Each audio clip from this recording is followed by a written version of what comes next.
কি হলো, কি সমস্যা তোমার? আমাকে একটু শান্তি মতো আদর খেতেও দিচ্ছ না কেন? তুমি তুমি এরকম কেন করছো? প্লিজ ম্যাম, আপনি আমাকে ছেড়ে দিন। দয়া করে আপনি আমার সাথে এরকম করবেন না। অফিসের যে কেউ চলে আসবে আর দেখলে খুব সমস্যা হবে আপনার। তো কিছু হবে না, আমার মান ইজ্জত যাবে। একদম কোনো কথা বলবে না। আমি যেটা করতে চাইছি আমাকে সেটা করতে দাও। তা না হলে কিন্তু তোমার সঙ্গে এমন কিছু হবে যেটা তুমি কল্পনাও করতে পারবে না।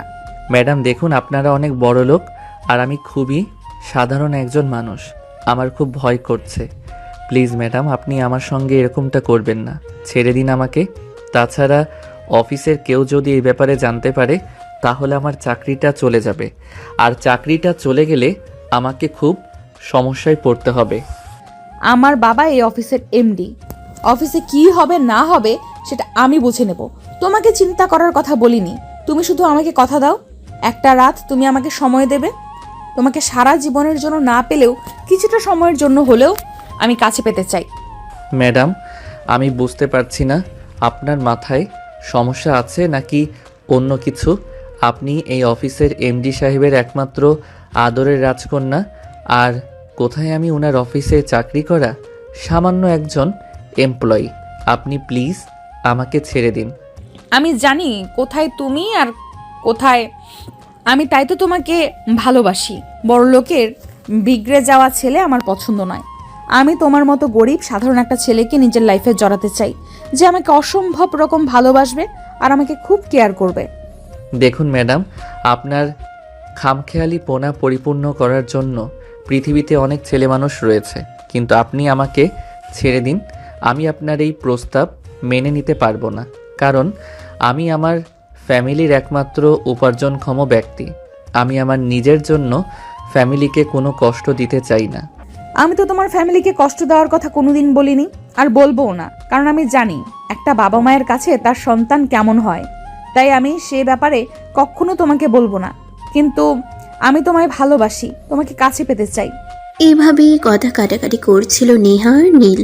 তখনই হঠাৎ নেহার ফোনটা বেজে ওঠে। নেহা মোবাইলটা হাতে নিয়ে দেখে তার বাবা তাকে ফোন করেছে, তাই সে ফোনটা রিসিভ করে হ্যালো, আসসালামু আলাইকুম আব্বু, কি হয়েছে? ওয়ালাইকুম আসসালাম মামুনি, আমি শুনলাম তুমি নাকি অফিসে এসেছো। একবার আমার কেবিনে এসো, আমি তোমার সঙ্গে কিছু কথা বলতে চাই। আচ্ছা ঠিক আছে আব্বু, কোনো সমস্যা নেই। আমি কিছুক্ষণের মধ্যেই তোমার সঙ্গে দেখা করছি। আসলে একটা দরকার পড়েছিল তাই এসেছিলাম। এই বলে নেহা ফোনটা কেটে দিল আর নীলকে ছেড়ে দিয়ে বলল, আমি আজকেই আব্বুর সঙ্গে তোমার ব্যাপারে কথা বলবো, আর যত দ্রুত সম্ভব তোমাকে আমি আমার করে নেওয়ার চেষ্টা করব। না ম্যাডাম, আপনি সেটা করবেন না, আর আমি নিজেও আপনার এই প্রস্তাবে রাজি নই। আমি তোমার কোনো কথা শুনতে চাই না। আমার একটাই কথা, সেটা আমি তোমাকে বলে দিয়েছি। আর কোনো কথা আমি শুনবো না, আর এটাই আমার প্রমিস। দেখুন ম্যাডাম, আমি আপনাকে তখনও বলেছি আর এখনও বলছি, আপনার খামখেয়ালিপনার জন্য আপনি একটা ছেলের জীবন এভাবে নষ্ট করে দিতে পারেন না। প্রথমত, আপনি এই অফিসের এমডি স্যারের একমাত্র আদরের রাজকন্যা, আর দ্বিতীয়ত আপনি আমার চাইতে বয়সে বড়। শোনো, তোমাকে আমি আগেও বলেছি আর এখনো বলছি, বয়স কখনো প্রেম ভালোবাসায় ম্যাটার করে না। এখানে সব কিছুই মন মানসিকতার উপর ডিপেন্ড করে। আমি কাকে ভালোবাসলাম, আমি কার কাছে ভালো থাকবো, কে আমাকে কতটা ভালো রাখতে পারবে, সেই বিষয়েই কনফার্ম হওয়া উচিত। ম্যাডাম, আপনি যাই কিছু বলুন না কেন, আপনার আমার মধ্যে আকাশ পাতাল ফারাক। কারণ আপনি আমার চাইতে বয়সে 2 বছরের বড়। তার চাইতে বড় কথা হলো আমি পড়াশোনা প্লাস চাকরি দুটোই করছি। কারণ এই মুহূর্তে আমার